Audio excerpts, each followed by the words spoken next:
Maybe you're thinking of moving to Phoenix, Arizona, so you hopped online, hopped on the YouTube maybe, and you found this video. Well, that's a great place to start. In fact, it's the best place to start because we are everything Phoenix. But what we've done is we've gone back about 3 years or so since we really started perfecting this channel and diving deep on everything that really is Phoenix, Arizona. And we reviewed a lot of the questions that we've received, and we compiled those questions and we said, okay, what are the trends? What questions do we get the most? And we're going to answer them today on this video, which thus creates the ultimate guide when living in Phoenix, Arizona, and all the surrounding suburbs and areas. So this is your one-stop shop to know everything that has to do with living or moving, relocating to Phoenix, Arizona. The number one question we get the most is where? Where should I live in the Phoenix area? So we're gonna address a few of those things right now. We're gonna start with the style or type of home that you may wanna live in, the lifestyle you want to actually live, because that's gonna vary from different places across the entire Valley of the Sun, the Phoenix area. We have a little bit of everything, which is kind of cool. Everyone thinks that Phoenix is just brown and dry, and it is not, guys. First of all, brown and dry when it comes to desert living is beautiful, and everyone thinks it has to be green to be beautiful, but I would argue that all day long because the desert, the beautiful Sonoran Desert, the only place in the entire world that you can find cacti and saguaros, is gorgeous. So anyways, back to the house, I digress. Phoenix does have a big variety when it comes to different types of housing. We have quite a few of historic districts down in the uptown, downtown area in central Phoenix and through that central corridor. They are beautiful. From the Willow Historic District to the FQ Story Historic District, the Palmcroft and Canto Historic Districts, and the list goes on. Then in certain parts of the valley that are actually infill, that are urban areas surrounded by a lot of convenience of the city and the suburbs, you have these areas with large lots that maybe were previous horse farms or orange groves, things of that nature that provide the ultimate privacy and kind of small town living while living amongst a lot of neighbors in the heart of the city center. Places like the Central Corridor in Central Phoenix, the Cactus Corridor in Central Scottsdale, the Arcadia area on the Paradise Valley, Phoenix, Scottsdale, the trifecta, border. So is that what you're looking for? The privacy, the sprawling lot, the big ranch houses, or maybe you want a 55 plus community to have a lifestyle that caters to exactly what you're looking for and to have relationship with people around your same age. Or maybe you want affordability because that's the most important thing for you to get to a house, to get in the game of homeownership, to start building that equity, and therefore you're fine with a smaller tract home because there are a lot of production tract home builders throughout the Phoenix area. See, in other cities, you have a lot more of small builders that are going to build a little bit here, a little bit there, custom homes on lots, things of that nature. In Phoenix, it is the land of the production builders. You have these large publicly traded home builders, D.R. Horton, Pulte, Lennar, that go buy big lots. They entitle them, they divide them, and they build them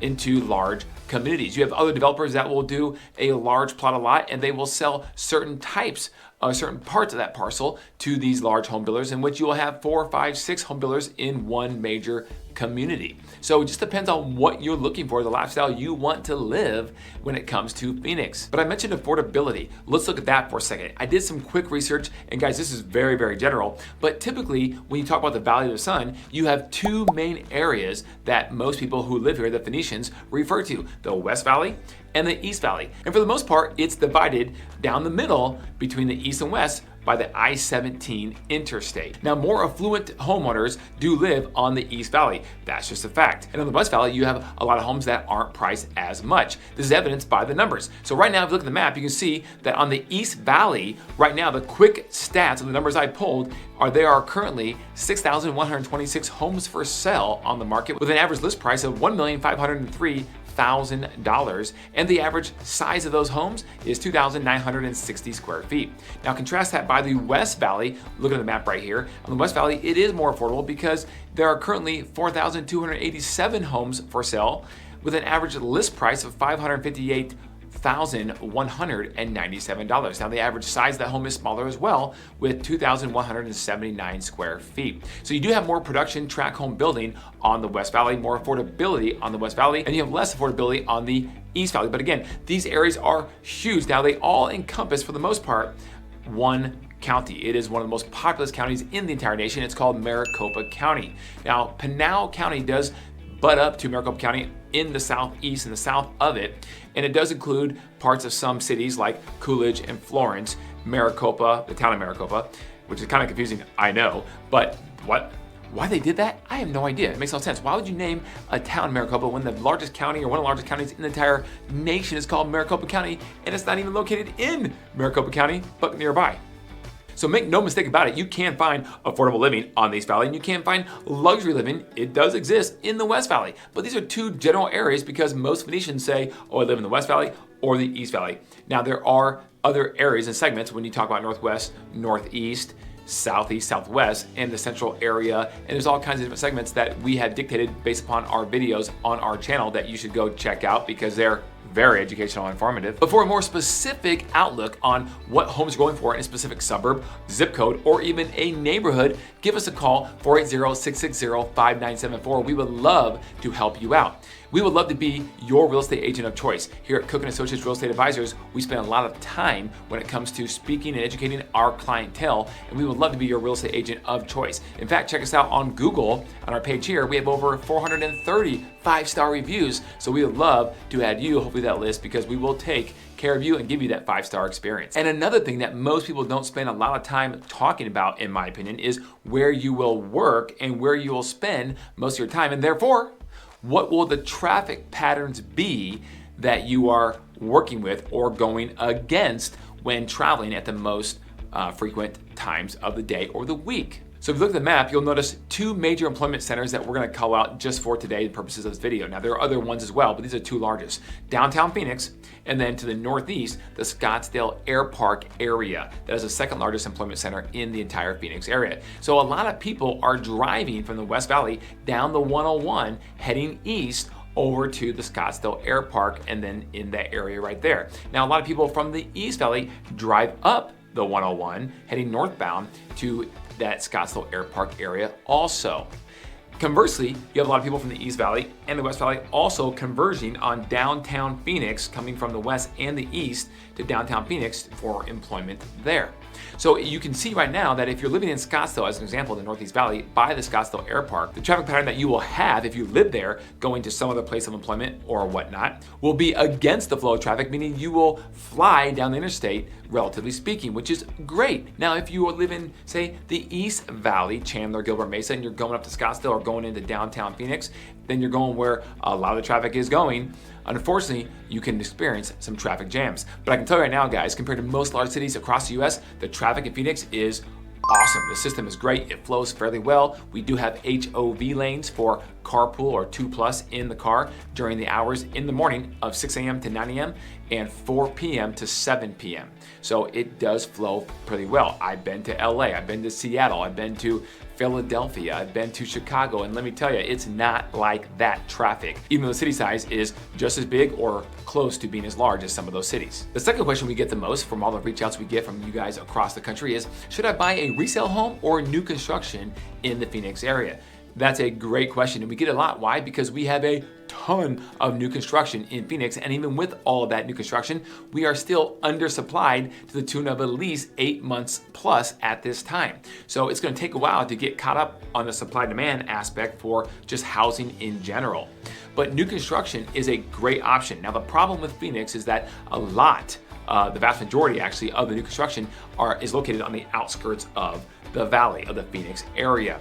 And so if you need to be in the nucleus, the city center, or you need to go across town, whatever it may be, that is not ideal if that's the case of the lifestyle you are living. So it does create a problem from that standpoint of a long drive time, guys, because Phoenix is incredibly spread out. It is one of the largest cities, not just in population, but also in square miles in terms of the overall area in comparison to other cities across the United States. So from a convenience standpoint, buying resale is going to be a little better overall, generally speaking. Now, there are a lot of infill projects happening, but most of those are a luxury custom home. So if your budget is not, call it above $1.5 million, $2 million or more, then it's a lot of those new constructed large homes on big lots in the city nucleus area.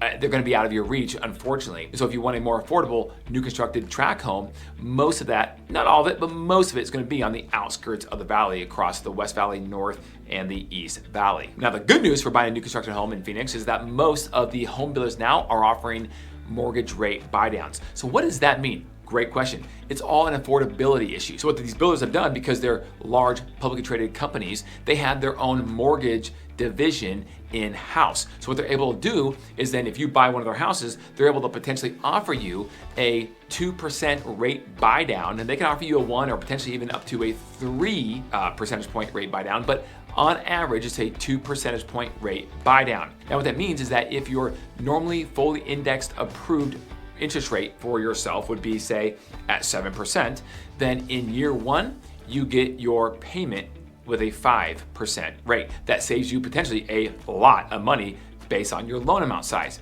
And then in year 2, it goes up 1 point to 6% for that year. That's where your payment's based off. And then by the end of the second year, in the third year, it reverts back to your fully indexed approved rate at 7% for the next 28 years of your 30-year fixed loan.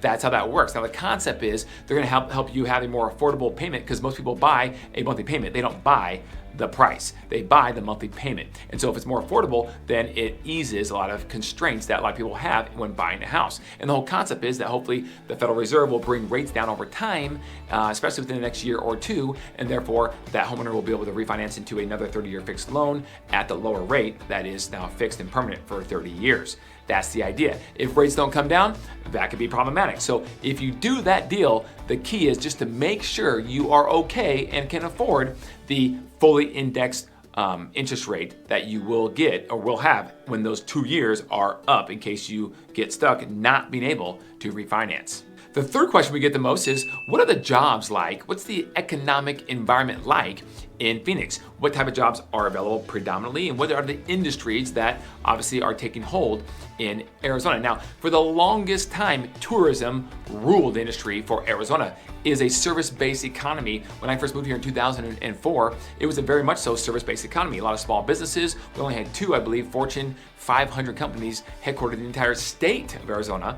And so that has changed dramatically over the past 18 to 19 years. So number one, I looked up the unemployment rate currently as of early 2024 here in Phoenix, and the Phoenix unemployment rate is 3.4%, beating the national average, which is currently 3.7%. Either way, both are good, but Phoenix, really good at 3.4%. So the chances you're gonna find a job is really good at this point. There are a lot of jobs available, and there are a lot of companies hiring throughout the city. But the industries that are most prevalent, and Phoenix is making a big splash on, where a lot of high-paying jobs are available and people are hiring for, are the semiconductor industry, the healthcare industry, the manufacturing industry, and the tech industry.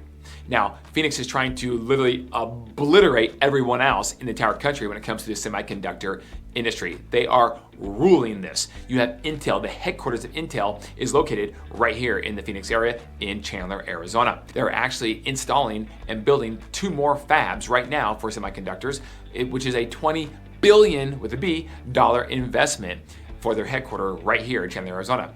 On top of that, you have TSMC, the Taiwan Semiconductor Manufacturing Company, which is now put their only other plant outside of Taiwan in Phoenix, Arizona. So it is going to be an incredible dynamic of 2 of the largest semiconductor companies located right here in the Phoenix area. So semiconductors, you are blowing it up. Now, all the businesses that come along from supplying the semiconductor large plants is incredible. So we have a trail of awesomeness coming right behind that when it comes to the economy and the jobs that are being provided. Now, I did some research, and there are a lot of companies actually coming to Phoenix. In fact, the Greater Phoenix Economic Council has over 250 applications out right now from companies they've received. They're reviewing that want to move part of their company or their headquarters down to the Phoenix area. And some of those are global companies, not just all located here in the United States. But some of the companies I found that will actually shape the economy of Phoenix in 2024 and have maybe the biggest impact are as follows. You have Amcor Technologies, which is a semiconductor packaging company. You have Arizona State University, which is making a huge investment in medical engineering, biomedical, and tech. They are trying to solve the issue when it comes to a shortage of healthcare workers currently in the Phoenix area. Their design and engineering tech company, Banner Health, which is opening up new hospitals and medical facilities. Dignity Health, which is opening up a 500,000 square foot hospital, as well as 2 other medical facilities across the valley. Intel, which is doing the $20 billion investment in Chandler. And you have TSMC, which is doing the huge plant up in North Phoenix. Then you have the Mayo Clinic, which is the #1 ranked healthcare provider in all Phoenix and one of the top hospitals in the entire world. Then you have 1AZ Credit Union, which is lending on homes and commercial projects, a lot of small businesses and building of commercial infrastructure. Then you have STEM-TAM, which is a full-service tax firm for a lot of companies and corporations. Then you have Western Alliance Bank, which is the state's largest headquartered local bank. These 10 companies are actually the 10 companies that are going to have arguably the biggest impact on Arizona's economy in 2024 upcoming here. So number 4 on that question list is going to be weather. Not a shocker, right? But Kelly, it's always the same in the desert, right? It's just hot. Now you're talking. That's the more important, or I guess common theme that people are asking about, is the heat. How is the heat? Is it too hot? Is it bearable? Will I get used to it? Well, there's about 5 million people that live down here in the valley, the Phoenix area, so a lot of people have gotten used to it. But it's true, guys, your blood does thin out. It's a real thing. I go back now to where I'm from, which is Omaha, Nebraska, and maybe it's the wintertime, maybe it's the shoulder season, and man, when I used to be able to wear a t-shirt when it's 50 degrees outside, now it's 50 degrees back home if I'm back there, and I'm sitting here, I'm shivering, right? I need like a parka because your body adapts. Being down here in the Phoenix area now, almost 19 years, your body adapts to the heat. So it's definitely doable. Now, what I love about the heat is some people call Arizona summer that the rest of the country's winter. But it's not really true, because when it's snowy outside of snow sports and activities, you can't do much, right? You're indoors the majority of the time. Now, when it's summertime here and it is hot, don't get me wrong, it is hot, guys. June, July, August, September. They are hot months. Sometimes you get a fairly mild June, or at least most of June, where the temperature will hover around 100, which is not bad because it's a dry heat, right? And which is true, but it's still hot, right? Let's be honest. But 100 degrees is not what 100 degrees feels like in the Midwest or East Coast. That is for sure the case. So it's not that bad. Now when it gets to 110, it's blazing hot. 116, 114, 113, that kind of thing. It's hot, guys. But the reality is that the summertime, you can still go out and do things. Now, if you're gonna be doing something around 2, 3 o'clock, 4 o'clock in the afternoon, you should have a ton of sunscreen, shade on your body or your head, and a lot of water, and already have been drinking water, preparing for whatever you're doing outside at 2, 3, 4 o'clock in the afternoon in the middle of July or August. But you still can live an outdoor lifestyle. You still can go golf, you can hike, you can go for a run.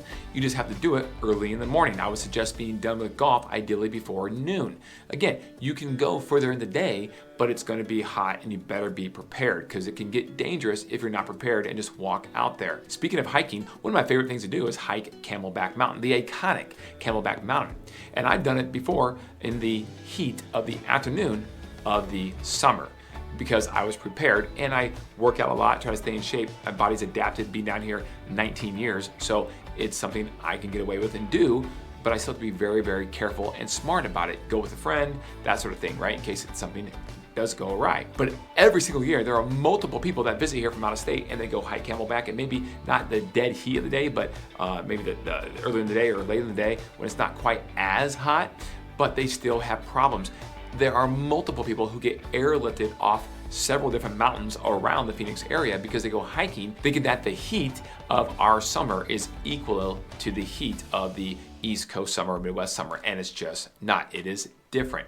Now the good thing is, like we said, it is a dry heat and you don't have that humidity. So it is good for a lot of things. You know, I'm not a big hair person, but for people who have a lot of hair, you females out there, I'm talking to you primarily, I understand that it is better being in Arizona because you don't have the humidity and the moisture in the air for your hair and all kinds of things like that. If you're out golfing, you're playing tennis, pickleball, whatever, and you have to grip something, you won't be as wet and as sweaty when you're trying to grip whatever it is you're doing. You're sweating, but it's a different type, right? You won't be as sweaty with the moisture in the air. So that's probably TMI, but it's good information because you're watching a video and you need to know these things because that's what everyone is asking us about for the past 3 years. But enough about the heat. Let's go to question number 5, which you get all the time, which is what is there to do in Phoenix? What do people like to do living in Phoenix? Now I can tell you the obvious one is an outdoor lifestyle. It is perfect for that, especially most times or months out of the year. But honestly, we've done a lot of videos on our channel here at Everything Phoenix that explain all those things. In fact, one of our top performing videos that people love to consume and watch are the top 10 things to do in Phoenix. You can check it out right here on our YouTube channel, and it will go into depth and detail of those top 10 things that people love to do when visiting Phoenix or living in Phoenix. But to sum it up, in short, if you can think of it, you probably can do it in Phoenix outside of those winter sports and activities. But the good news is a short 2-hour drive up to Flagstaff or a 3-hour drive up to Pine Top, Sholo area, you can have some really, really good snowboarding, skiing, and winter sports and activities up there that you can do during the winter season. When it's 75 down here and sunny and beautiful, say in January, you can take that short drive up the hill, up the mountain, and experience 20 degrees, a ton of snow, and a lot of good skiing and snowboarding that you can get similar, not quite, but similar to mountains you'll see in Colorado and places like that. Okay, number 6, and we're starting to get this one a lot more because it's a lot more prevalent, and that are what are the insurance costs in the Phoenix area. Guys, I can tell you that insurance industry is going through a lot of changes right now, and there are a lot of carriers out there that are no longer offering new business and writing new policies and business. In fact, some carriers are canceling current business they have of individuals when the contract is up. The insurance industry has gone through a lot recently. They've been losing their shorts due to natural disasters and things of that nature across the country when they pool all their assets and claims and liabilities into one big pool, and they're figuring out, do I have money I made or money I lost? And unfortunately, they're losing a lot of money. So they've been pulling back on a lot of new business in many places across the country. However, Phoenix, it's happening as well, but not to the extent that like California, Florida, Texas, these places with more natural disasters, let's call it, are experienced. So we're still able to get a good amount of insurance quotes for your house, your car, things like that, if you're looking to get insurance on your house, which is always a really good idea. So in Phoenix, while insurance costs have risen a good amount, you can still have a lot of different policies vying for your business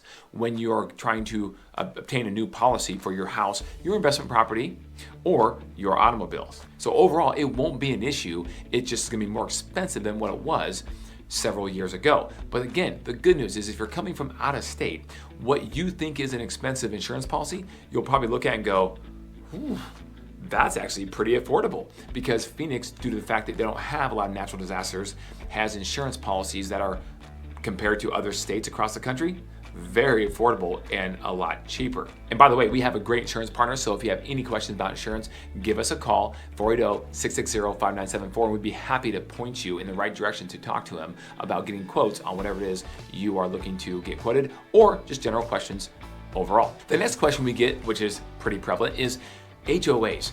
What is the deal with these? I come from the Midwest, I come from the East Coast, I come from places where maybe we don't have a lot of HOAs and these restrictions. I heard Phoenix has quite a few of those. And guys, you are correct. The majority of homes in Phoenix, because they are built by tract home builders or big developers, big plots of land together, they put together CC&Rs, which are restrictions of what people can and can't do when living in that neighborhood, otherwise enforced by a homeowners association, HOA. So every homeowner pays dues that they're fully disclosed to them before they buy the house, knowing what they're getting into before they purchase the property. That's one of the disclosure aspects of buying a house in Phoenix. However, there are places, and actually a good amount of them throughout the entire Phoenix area, because it's so spread out and big, you don't have an HOA. So you can do whatever you want. And the good news, the sweet spot, is when you get in an area that maybe is a little more affluent, people have a little bit higher pride of ownership, and there's no HOA. You don't have to pay for the fee, you save some money, and because people have pride of ownership, they don't have 13 cars in their front yard on blocks and paint their house purple, which is awesome. So you have pride of ownership, people are taking care of their homes, and it is a very awesome thing. Now, I live in one of those neighborhoods, which is amazing. I love it. Can do whatever I want. You don't have to worry about an HOA, sending me a letter saying my trash can was out on the street, for an extra 2 hours past the trash day, or something crazy like that. Now, a con of actually having no HOA though, outside of the people that don't take care of the property, and maybe something looks a little non-uniform and out of place, is potentially you may have an Airbnb or VRBO nearby.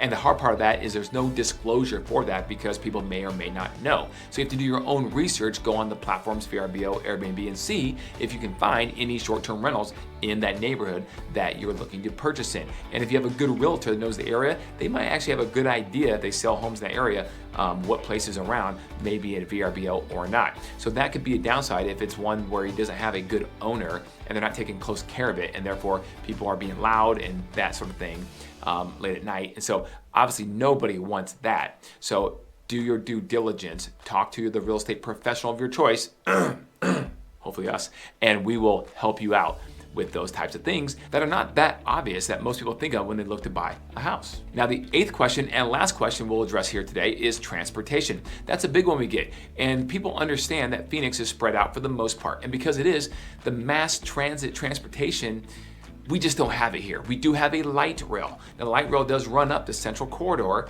from downtown through the city of Tempe and over to Mesa, but that's the extent of the light rail at this time. There could be an extension of that at some point in the future, but the adoption of the light rail just hasn't been a big thing, primarily because Phoenix is just spread out, and the running joke is that everything's 20 minutes away. That's not necessarily true, but the convenience of everything truly is, which is a very nice thing. Now, there are some walkable areas throughout Phoenix. You have places like the Central Corridor, places like Arcadia Light, where you do have Old Town Scottsdale even, where you do have a lot of walkability to a lot of places, restaurants, coffee shops, places of business, offices. And that actually is very, very convenient. And because of that, the real estate prices in those areas are a little higher because they're more sought after. However, as we talked earlier in the video, when it comes to transportation, you do have a really good transportation system with the loop system of the 101, the 202, and the 303, as with other state routes and interstates that cut through Phoenix, in which you just don't have an overabundance of traffic jams. So you can get around with the grid system that most of the city is laid out on, where everything is a city block away and it goes in right angles for the most part. It makes it very easy to navigate and get around the Phoenix area, even though it's really spread out and you're gonna have to drive most places. Now, Uber and Lyft, very popular here in Phoenix, as you could imagine. So it's very easy to get there. And again, that's not that expensive. So it's kind of a convenient way to get around the city, or at least from places to places, if you don't have a car at the current time. Now that you've experienced the ultimate guide to actually living in Phoenix, Arizona, what do you think? Comment below. Let us know if there's anything else that you would like us to maybe do a video on, or we should add to the ultimate guide living in Phoenix, Arizona, because we want to make sure the most important things that you guys have talked about, that you guys have reached out to us to ask us about, are being answered. Give us a call at any time, guys, or text 480-660-5974. Email info@cookandassociatesaz.com, or check us out right here on our Instagram page, where we're putting out daily content, not just weekly content like YouTube, for your personal education and enjoyment, guys. Thank you so much, and make it a wonderful day. Oh, don't forget,